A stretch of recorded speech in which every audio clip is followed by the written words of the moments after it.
नाम मंथरा मंदमती चेर के कई केर अजस पेटारी ताहि करी गई गिरा मति फेर। जय श्री राम मित्रों, श्री रामचरितमानस के अयोध्या कांड में हम प्रभु के प्रसंग को सुना रहे हैं और आइए एक बार पुनः ध्यान लगाकर प्रभु के इस प्रसंग को आगे बढ़ाते हैं। श्री रामचंद्र जी विवाह उत्सव संपन्न करने के बाद भाइयों के साथ अयोध्यापुरी आए हुए हैं और यहाँ पे उनके राज्याभिषेक का चर्चा चल रहा है। चारों तरफ मंगल गीत इत्यादि गाए जा रहे हैं। कल प्रभु का राज्याभिषेक होने वाला है। तब तक एक दिन पहले संध्या में ही माता सरस्वती के विनय करके सभी देवताओं ने माँ शारदे को अयोध्या भेजा हुआ है और माता सरस्वती अयोध्यापुरी आकर मंथरा के ही मति को फेर लेती हैं। तो आइए इस वृतांत को प्रारंभ करते हैं। विपत्ति हमार बिलुक बड़ी मातु करई सोई आज, राम जाहि बन राज तजी होई सकल सुरकाज। देवता लोग निहोरा करते हैं और कैसे विनती करते हैं माँ शारदे से। बाबा लिखते हैं कि हे माता, हमारी बड़ी विपत्ति को देखकर आज वही कीजिए जिससे श्री रामचंद्र जी का राज त्याग कर वन का जाना हो जाए और सभी देवताओं का कार्य सिद्ध हो जाए। सुनि सुर विनय ठाड़ पचिताती, भयहु सरोज विपिन हिमराती, देखी देव पुनि कहई निहोरी, मात तो ही नहीं थोरी खोरी।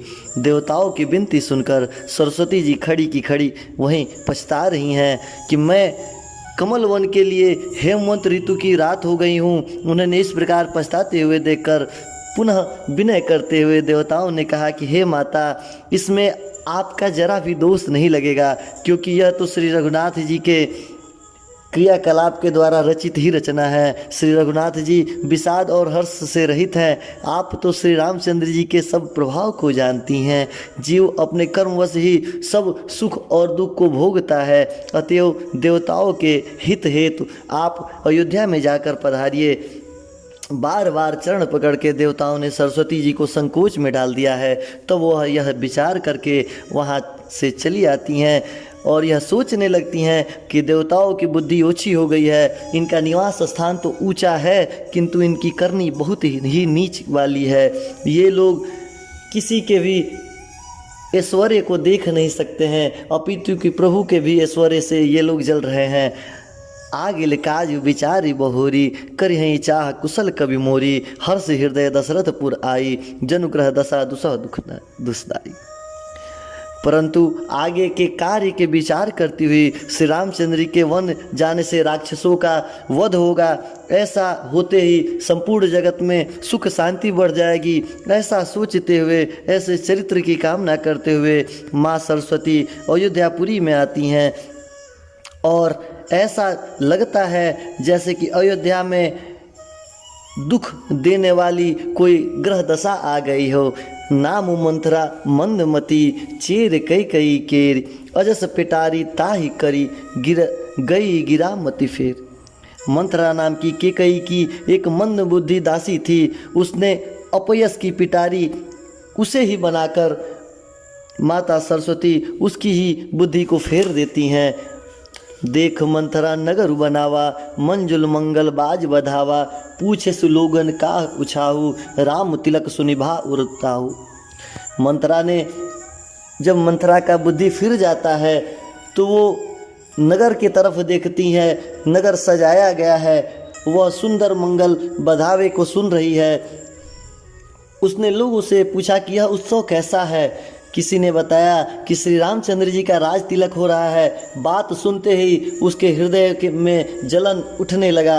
वह जल उठी, करहि विचार को बुद्धि कुजाती, होई अकाज कौन विधि रानी राती, देख लाग मधुकुटिल की राती, जिम गौत कई ले कही भांति।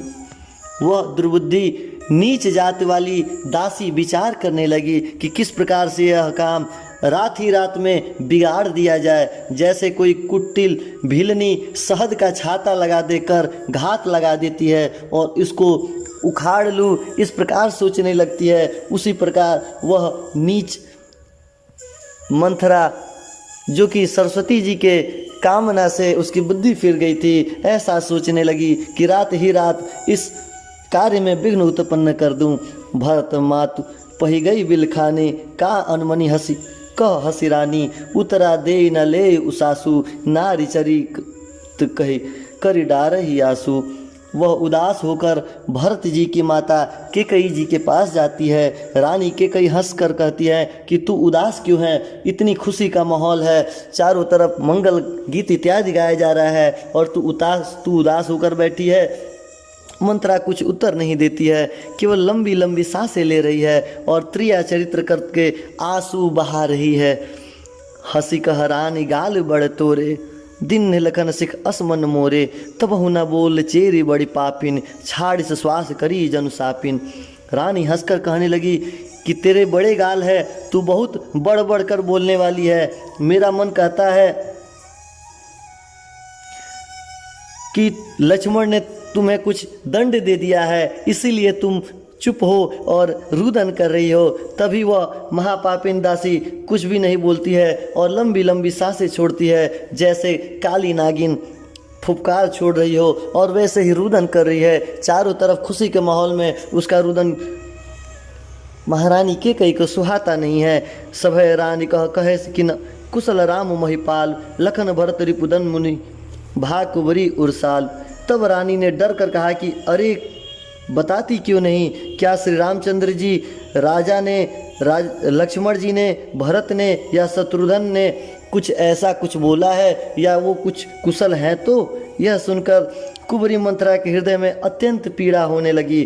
कथ सिख दे हमहि को माई, गालु करव के कर बलु पाई, राम है छाड़ी कुशल के ही आजू, जय जनेश देह जुबराजू। वह कहने लगी कि हे माई, हमें कोई सीख क्या देगा? मैं इस बात के बल पर रो रही हूँ और इस बात पे यह बता रही हूँ कि रामचंद्र जी को छोड़कर आज किसकी ऐसी कुशलता है जिन्हें राजा युवराज पद दे रहे हैं? क्या राम को छोड़कर और यहाँ पे कुशल नहीं है? भयो कौशली विद अति दाहिनी, देखत गर्भ रहत उर्नाहिनी, देखहूँ कस न जाई सब शोभा, जो अलोक मुरमुन क्षोभा। आज कौशल्या को विधाता ने बहुत ही तरीके से अनुकूल किए हैं। यह देखकर उनके हृदय में गर्व समाता नहीं है। तुम स्वयं जाकर शोभा क्यों नहीं देख लेती, जिसे देखकर मेरे मन में क्षोभ हुआ है।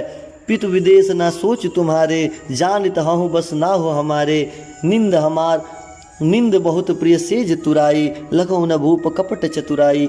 तुम्हारा पुत्र प्रदेश में है, तुम्हें कुछ सोच भी नहीं है। जानती हो कि स्वामी हमारे वश में है। तुम्हें तो तोशक पलंग पर पड़े पड़े नींद लेने की आदत हो गई है। तुम्हें नींद बहुत प्यारा लगता है। राजा की कपट भरी चतुराई तुम नहीं देख पाई। ऐसी बारंबार बातें कर करके मंथरा महारानी कैकेयी के मनोदशा को बदल रही हैं। सुन प्रिय वचन मलिन मनु जानी, झुकी रानी अब रहु अर्गानी, पुनि अस कबहु कहस घर फोरी, तब धरी जीव कड़ा वही तोरी। मंथरा के प्रिय वचन सुनकर किंतु उसको मन की मैली जानकर रानी झुककर डांट कर बोलती है, बस अब चुप रहो, घर फोड़ी कहीं की। तुम ऐसा बोल रही हो, जो फिर कभी ऐसी बात की तो तुम्हारी जीभ पकड़ कर मैं निकलवा दूंगी। काने खोरे कुबरे कुटिल कुचाली जान, ते विशेष पुनि चेरी कही, भरत मात मुस्कानी। कानों को, लंगड़ों को, कुबड़ों को कुटिल और कुचाली जानना चाहिए, क्योंकि ये बहुत तिरछे होते हैं। और साथ ही साथ अगर स्त्री हो तो वह खास करके दासी। इतना कहकर भरत जी की माता व्यंग करते हुए मुस्कुराती हैं। प्रिय बादिनी सिख दिन तो ही, सपने तो पर कोप न मोही, सुदिन सुमंगल दायक सोई, तोर कहा फुरजही दिन होई। और फिर बोली कि हे प्रिय वचन कहने वाली मंथरा, मैंने तुझको यह सीख दी है, शिक्षा के लिए इतनी ही बात कही है। मुझे तुझ पर स्वप्न में भी क्रोध नहीं है। सुंदर मंगलदायक विधि चल रही है, सुंदर दिन चल रहा है। शुभ दिन वही होगा जो तेरा कहना सत्य होगा, अर्थात राम का ही हो, राम का ही राज्य तिलक हो। मैं भी यही चाहती हूँ, क्योंकि राम मेरे प्रिय पुत्र हैं। गोस्वामी जी लिखते हैं कि माता सरस्वती की कृपा पाकर मंथरा का बुद्धि बदल गया था। वह बार बार प्रभु की शिकायत एवं राजा की शिकायत रानी कैकेयी से करती है, किंतु महारानी कैकेयी प्रेम बस पुलकित होते हुए मंथरा को ही व्यंग्यात्मक बोलती हैं कि कानों और लंगड़ों और कुबड़े अत्यंत कुचाली होते हैं। हे मंथरा, मेरे प्रिय पुत्र श्री राम का राज तिलक होने वाला है, इस शुभ घड़ी में ऐसी बातें ना करो। जेठ स्वामी सेवक लघु भाई, यह दिन कर कुल रीत सुहाई। राम तिलक जो साच हो काली, देव मांग मन भावत आली। यह बड़ा भाई स्वामी, छोटा भाई सेवक ही होता है। यह सूर्यवंश की सुहावनी रीति है। यदि सचमुच कल ही श्री राम का तिलक हो जाए तो हे सखी, तेरे मन को अच्छा लगेगा। वही वस्तु मांग लेना मुझसे, मैं तुमको जरूर दूंगी, क्योंकि राम मेरा प्रिय पुत्र है और मेरे प्रिय पुत्र का जब राज तिलक होगा तो मैं उसके लिए अपना समस्त राजपाठ तुम्हारे लिए निछावर करने के लिए तैयार हूँ। कौशल्या सम महतारी, राम ही सहज सुभाय प्यारी। मुँह पर करही स्नेहु विशेषी, मैं करी प्रीत परीक्षा देशी। राम की सहज स्वभाव से सब माताएं कौशल्या के समान प्यारी हैं और मुझ पर तो राम का विशेष प्रेम रहता है, क्योंकि मैंने भांति भांति बचपन से लेके आज तक बहुत प्रकार से परीक्षा करके देख ली है। राम मुझे भरत से भी ज़्यादा स्नेह रखता है। राम मेरा प्रिय पुत्र है, जो विधि जन्म दे करी छोहूँ, हो ही राम सिय पूत पतो हूँ। प्राण ते अधिक राम प्रिय मोरे, तिनके तिलक छोहु कस्तोरे। जो विधाता कृपा करके जन्म देते हैं, यह भी दे कि श्री रामचंद्र पुत्र और सीता बहू हो। श्री राम मुझे प्राणों से अधिक प्रिय है, वह मेरा प्रिय पुत्र है। उनके तिलक से, उनके तिलक की बात सुनकर, उनके तिलक के समाचार को सुनकर, राज तिलक के उत्सव के बारे में सुनकर मुझे क्षोभ क्यों होगा, अपितु कि मुझे तो अत्यंत हर्षित वाली पुलकावली हृदय में विचार करके विचरण कर रही है, क्योंकि मेरे प्रिय पुत्र मेरे श्री राम का राज तिलक होने वाला है। आगे गोस्वामी जी लिखते हैं कि भरत शपथ तो ही सत्य कहूँ, परिहरि कपट दुराऊ। हर्ष समय विस्मय करस, कारण मोहि सुनाऊ। तुझे भरत की सौगंध, छल कपट छोड़कर सच सच बता, तू हर्ष के समय विषाद क्यों कर रही है, मुझे इसका कारण सुनाओ। एक ही बार आस सब पूजी, अब कछु कहब जीव करी दूजी। फोरे जोग कपारु अभागा, भले हो कहत दुख रजे हुई लागा। मंथरा ने कहा कि सारी आशाएं तो एक ही बार में कहने से पूरी हो गई, अब तो दूसरी जीव लगाकर मैं क्या कहूँ। मेरा अभागा कपाल तो फोड़ने के ही योग्य है, जो अच्छी बात कहने पर आपको दुख हो रहा है। कही झूठ फुरी बात बनाई, ते प्रिय तुम्हें करहु मैं माई। हमहु कहब अब ठकुर सुहाती, नहीं तो मौन रहब दिन राती। जो झूठी सच्ची बातें बनाते हुए कहती है हे माई, वे भी तुम्हें प्रिय हैं और मैं कड़वी लगती हूँ। अब मुझे समझ में आ गया है, अब मैं भी मुँह देखी का क्या कहूँगी, नहीं तो दिन रात चुपचाप ही रहूँगी। करी कुरूप विधि पर वस किन्हा, बपासो लहिन जो दिन्हा। को नृप हो यहाँ मही के हानि, चेरी छाड़ अब हो वे किरानी। विधाता ने कुरूप बनाकर मुझे पे परवश कर दिया है, दूसरों का क्या दोष है। जो बोया है वहीं काटूंगी और वहीं भी पाती हूँ। कोई भी राजा हमारी हानि क्या करेगा, दासी छोड़कर क्या अब मैं रानी हो जाऊंगी। ऐसा कहते हुए बार बार मंथरा भी कैकेयी पर व्यंग्यात्मक बाढ़ छोड़ने लगती है। जारे जोग सुभाव हमारा, अनबल देख न जाई तुम्हारा। ताते कछुक बात अनुसारी, क्षमी है देवी बड़ चूक हमारी। हमारा स्वभाव तो जलाने के योग्य ही है, क्योंकि तुम्हारा अहित मुझसे देखा नहीं गया, इसलिए कुछ बात बताने चली आई। किंतु हे देवी, मुझसे बहुत बड़ी भूल हो गई, अब मुझे क्षमा कर दो। गूढ़ कपट प्रिय वचन सुनी, ती अदर बुधिरान। सुरमाया बस वैर नहीं, सृहद जान पतियान। आधार रहित और स्थिर बुद्धि की स्त्री और देवताओं के माया के वश में होने के कारण रहस्य युक्त कपट भरे प्रिय वचन को सुनकर कैकेयी भी बैरिन मंथरा को अपनी हृदय की सहृद समझने लगी और उस पर विश्वास कर लिया। सादर पुनि पुनि पूछत होई, सबरी गान मृगजन मोही। तसिमति फिरी अहि जसि भावी, रहस्य चेरी घात जनु पावी। बार बार रानी उससे आदर के साथ पूछ रही हैं, मानो भिल्ली के गाने से हिरन मोहित हो जाती है। वैसे ही भावी होनहार की बुद्धि फिर जाती है। दासी अपना दाव लगाकर जानकर हर्षित हो जाती है और सब कुटिलता महारानी केकई को सिखाने लगती है।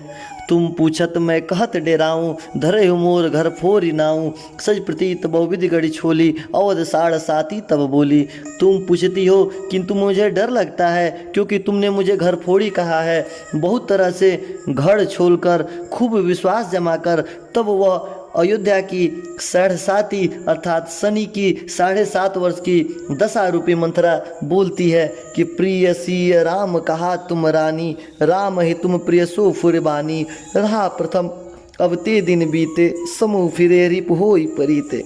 हे रानी, तुमने जो कहा कि मुझे सीताराम अत्यंत प्रिय है, राम को तुम प्रिय हो, सो यह बात सच्ची है, परंतु यह बात पहले थी। अब वह दिन बीत चुका है, क्योंकि समय बीत गया है। समय फिर जाने पर मित्र भी शत्रु बन जाता है। भानु कमल कुल पोस निहारा, बिनु जल जारी करहीं सोई छारा, जारी तुम्हारी चह सवती उखारी, रुदऊ करी उपाऊ बरबारी। सूर्य कमल के कुल का पालन करने वाला है, पर बिना जल के वहीं सूर्य को कमल को जलाकर भस्म कर देता है।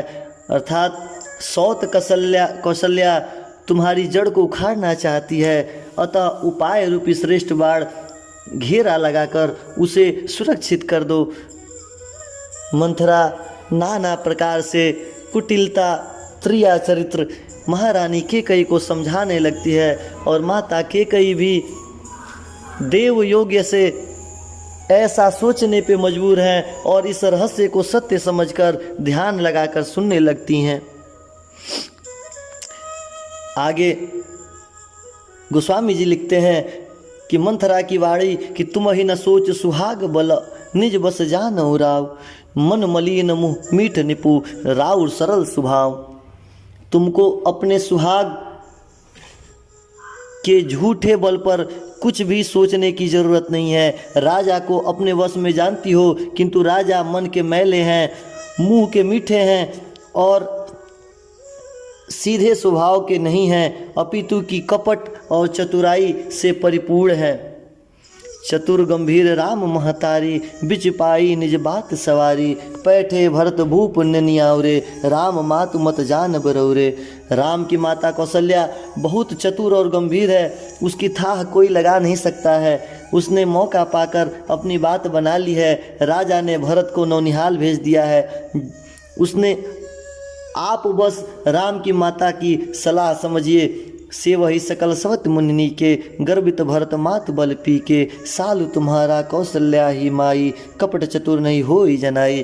कौशल्या समझती है कि अब सब सौते तो मेरी अच्छी तरह से सेवा करती ही हैं, एक भरत की माँ पति के बल पर गर्वित रहती है, इसे भी हे माई कौशल्या तुमसे बहुत ही खटक रही हो, किंतु वह कपट करने में चतुर है, अतः उसके हृदय का भाव जानने में नहीं आता है। वह उसे चतुराई से छिपा देती है, अपितु कौशल्या बहुत कुटिल है। ऐसा कहते हुए मंथरा महारानी केकई को समझाने लगती है कि राजा ही तुम पर प्रेम विशेषी, सवती स्वभाव सकई नहीं देखी, रचि प्रपंच भूपहि अपनाई, राम तिलक हित लगन धराई। राजा का तुम्हारे ऊपर विशेष प्रेम है। कौशल्या सौत के स्वभाव से उसे देख नहीं सकती, इसलिए उसने जाल रचाकर राजा को अपने वश में करके भरत की अनुपस्थिति में राम के राज तिलक के लिए लगन का निश्चय कर लिया है। यह कुल उचित राम कहु टीका, सब ही सुआई मोहि सुठनी का, आगिल बात समझ डर मोहि, देव दैव फिर सो फल ओहि। राम को राज तिलक हो, यह कुल रघुकुल के लिए उचित ही है, यह बात सभी को सुहाती है और मुझे तो बहुत ही अच्छी लगती है, परंतु मुझे तो आगे की बात विचार करके डर लगता है। देव उलटकर इसका फल उसी कौशल्या को दे दे। रवि रचि पंच कोटिक कुटिलपन, कन्हे से कृपट प्रबोध, कहे से कथा सतसावती के, जे विद बाढ़ विरोध। इस तरह करोड़ों कुटिलपन की बातें गढ़ छोलकर मंथरा ने केकई को उल्टा सीधा समझा दिया है और सैकड़ों सातों की कहानियाँ इस प्रकार बना बना कर कह दी है जिस प्रकार विरोध और बढ़ता जाए। भावी बस प्रतीत उर आए, पूछ रानी पुनि शपथ देवाई। का पूछे तुम अबहु न जाना, निज हित अनहित पशु पहचाना। होनहार वश कैकेयी के मन में विश्वास भी होता जाता है। रानी फिर सौगंध दिलाकर पूछने लगी कि मंथरा कैसे यह किया जाए। तब मंथरा बोली कि क्या पूछती हो? अरे तुमने अभी नहीं समझा? अपने भले बुरे की अथवा मित्र शत्रु के बारे में अथवा उनके पहचान के बारे में पूरा पखवाड़ा बीत गया है। समान सजते और चारों तरफ मंगल गीत इत्यादि गाया जा रहा है और तुम्हें खबर भी नहीं है। और आज मुझसे तुम्हारे राज में खाती पहचानती हूँ, इसलिए सच कहने में मुझे कोई दोष नहीं लगता है। भयो पाक दिन सजत समाजू, तुम पाई सुध मोहि सन आजू। खाए पढ़े राज तुम्हारे, सत्र कहे निज दोष हमारे। मंथरा कहती है कि जो असत्य कछु कहब बनाई, तो विधि देहि हमहि सजाई। राम ही तिलक काली जो भयहूँ, तुम कहो विपत्ति बीज विधि बयहूँ। यदि मैं कुछ बताकर या कुछ बनाकर झूठ कहूँगी तो हे विधाता मुझे दंड अवश्य देना। यदि कल राम को राज तिलक हो गया तो समझ रखना कि तुम्हारे लिए विधाता ने विपत्ति का बीज डाल दिया है, विपत्ति का बीज बो दिया है। रेख खचाई कहूँ बलभासी, भामिन भई दूध कही माखी। जो सुत सहित करहूँ सेवकाई, तो घर रहूँ न आन उपाई। मैं यह बात लकीर खींचकर बलपूर्वक कहती हूँ कि हे भामिनी, तुम अब दूध की मक्खी हो गई हो। जैसे दूध में पड़ी हुई मक्खी को लोग निकाल कर फेंक देते हैं, वैसे ही तुम्हें वो लोग घर से निकाल कर बाहर फेंकने वाले हैं। जो पुत्र सहित कौशल्या की चाकरी बजाओगी तो घर में रह सकोगी, अन्यथा घर में रहने के लिए कोई दूसरा उपाय नहीं है। कंद्रु बिनतहि दिन दुख, तुम ही कौशल्या देव। भर तो बंदी गृह से हई, लखनऊ राम के नेव। कद्रु ने बिनती को दुख दिया था, तुम्हें कौशल्या देगी। भरत कारागर का सेवा करेंगे, जेल की हवा खाएंगे, और लक्ष्मण राम के नायाब सहकारी होंगे। और देखना तुम भरत जेल में चले जाएंगे, राम राज तिलक प्राप्त करते ही तुरंत भरत को जेल भेज देंगे। कैकेयी सुता सुनत कटुबानी, कह न सकै कछु सहमी सुखानी। तन पर से कदली जिम कापी, कुंवरी दसन जीव तब चापी। कैकेयी मंथरा की कड़वी बातें सुनते ही डर कर सूख जाती हैं, कुछ बोल नहीं पाती हैं। शरीर से पसीना आने लगता है, वह कांपने लगती हैं। तब मंथरा ने अपनी जीभ दांतों तले दबाई और उसे भय हुआ कि कहीं भविष्य अत्यंत डरावना चित्र सुनकर कैकेयी के हृदय की गति न रुक जाए, जिससे सारा काम बिगड़ जाए। ऐसे सोचते हुए मंथरा थोड़ा रुकती है, फिर कही कही कोटिक कपट कहानी। धीरज धरऊँ प्रोदिस रानी, फिरा करऊँ प्रिय लागी कुचाली। बकहीं सराई मानी मराली। फिर कपट की करोड़ों कहानियों को कह करके उसने रानी को खूब समझाया है कि धीरज रखो। कैकेयी का भाग्य पलट गया, उसे कुचाल प्यारी लगने लगी। वह बगुली की हंसनी मानकर, वैरिन के हित को मानकर उसकी सराहना करने लगी। सुनु मंथरा बात फुरी तोरी, दाहिन आँख नित फरकई मोरी। दिन प्रतीत देखऊँ रति कुष्पने, कहूँ न तोई मोह बस अपने। कैकेयी ने कहा कि हे मंथरा सुनो, तेरी बात सत्य है। मेरी दाहिनी आँख नित्य फड़क कर कहती रहती है। मैं प्रतिदिन रात को बुरे स्वप्न भी देख रही हूँ, किंतु अपने अज्ञानवश मैं तुमसे कह नहीं पाती हूँ। कहा करो सुखी सूध सुभाऊ, दाहिने बाम न जानहु काम। सखी क्या करूँ, मेरा तो सीधा स्वभाव है, मैं दायां बायां कुछ ज़्यादा जानती नहीं हूँ। मुझे कुछ समझ में नहीं आता है। मुझे श्री राम की कुटिलता और कौशल्या की कुटिलता पता नहीं चली, और मुझे नहीं पता था कि मेरे भविष्य में ऐसा हो सकता है। तुम मेरी प्रिय सखी हो, तुम मेरी प्रिय दासी हो, तुम मेरे लिए मेरा हित ही सोचोगी। ऐसा विचार करते हुए कौशल्या और रामचंद्र को ही दोषी मानते हुए कैकेयी के मन में विषाद आ जाता है। अपने चलत न आज लगी, अनभल काहू को किन।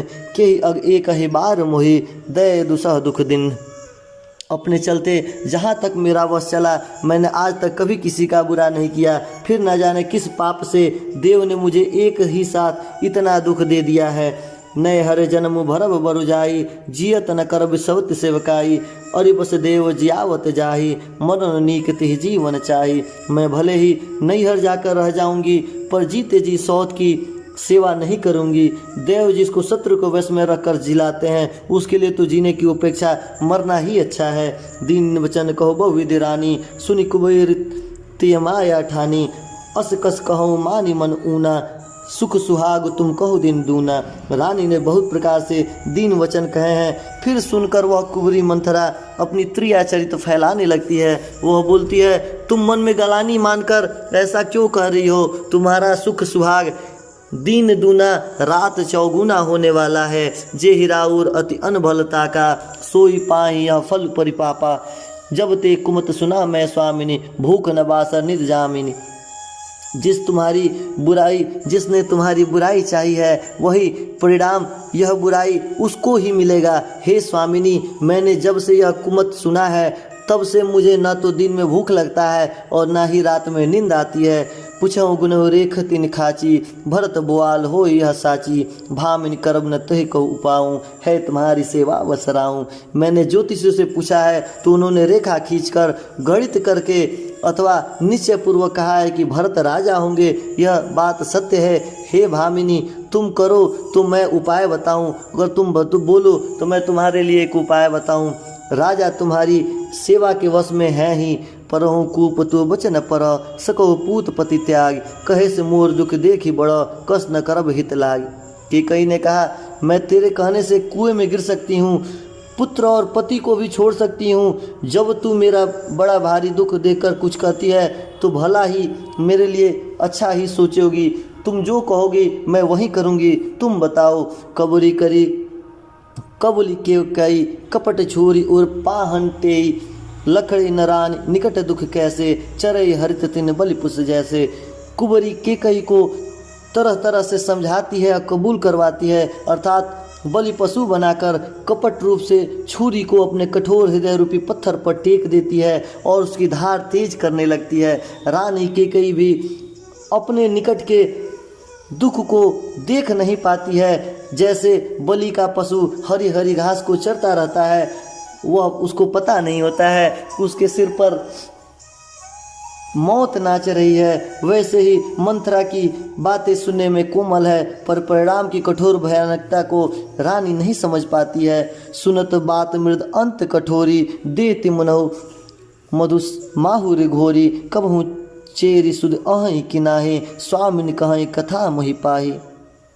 मंथरा की बातें सुनने में तो कोमल है, पर इसका परिणाम अत्यंत भयानक होने वाला है। ऐसा सोच माता कैकेयी को नहीं होता है, मानो वह शहद में घोलकर जहर पिला रही हो। दासी कहती है कि हे स्वामी, तुमने मुझको एक कथा कही थी, उसको ही तुम क्यों नहीं याद करती हो? दुई वरदान भूप सन थाती, मांगहु आज जुड़ावत छाती। सुतहिर राजु राम ही बनवासु, देहु लेहु सब स्वाति हुलासु। तुम्हारे 2 वरदान राजा के पास वैसे ही धरोहर बन के हैं, आज उनसे मांग कर अपनी छाती को ढाढ़ी कर लो, अर्थात पुत्र को राज्य अभिषेक मांग लो और राम को वनवास दे दो। सौत का सारा आनंद तुम ही प्राप्त कर लो। भूपति राम शपथ जब करई, तब मांगे हुजहि वचन टरहि। हो यह काज आज निस बीते, वचन मोर प्रेमान हो जीते। जब राजा की राम की सौगंध खा लेंगे तो वह वर मांगना जिससे वचन ना टल पाए। आज की रात बीत गई तो काम बिगड़ जाएगा। मेरी बात को हृदय से लगाकर या प्राणों से भरकर तुमको समझना होगा। श्री रामचंद्र जी के इस वृतांत को आज के लिए यहीं पे रुकते हैं। तब तक के लिए जय श्री राम।